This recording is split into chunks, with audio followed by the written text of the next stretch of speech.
देशात 1 एप्रिल 2025 पासून unified pension scheme ही लागू केली जाणार आहे. या योजनेबाबत 24 ऑगस्ट 2024 रोजी घोषणा केली होती.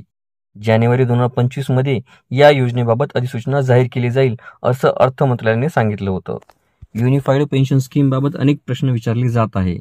ही नवीन योजना कधी लागू होणार? या योजनेचा कोणाला फायदा होणार? असे अनेक प्रश्न विचारले जात आहेत. वित्त मंत्रालयाने जारी केलेल्या अधिसूचनेनुसार युनिफाईड पेन्शन स्कीम 1 एप्रिल 2025 पासून लागू होणार आहे. ही योजना नॅशनल पेन्शन सिस्टीम अंतर्गत येते. यामध्ये तुम्हाला NPS अंतर्गत युनिफाईड पेन्शन स्कीम निवडण्याचा ऑप्शन मिळतो.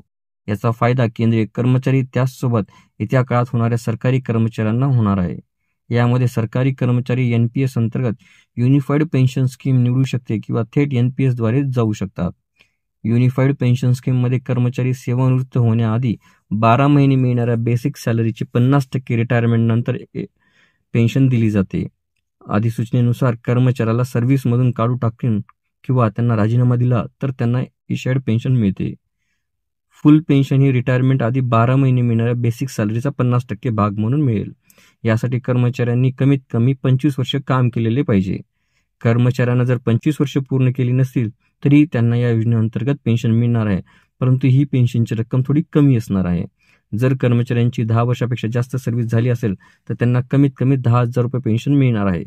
या योजनेमध्ये तुम्ही NPS अंतर्गत UPS ऑप्शन निवडू शकतात. यानंतर परमनंट रिटायरमेंट अकाउंट नंबरमधील फंड हा UPS अंतर्गत येणाऱ्या पर्सनल फंडमध्ये ट्रान्सफर केला जाणार आहे. सध्या केंद्र सरकारचे कर्मचारी 14% योगदान देतात. UPS अंतर्गत हे योगदान 18.5% असेल. तसेच बेसिक सॅलरी आणि महागाई भत्त्याचे 10% तुम्हाला या योजनेमध्ये टाकावे लागणार आहे.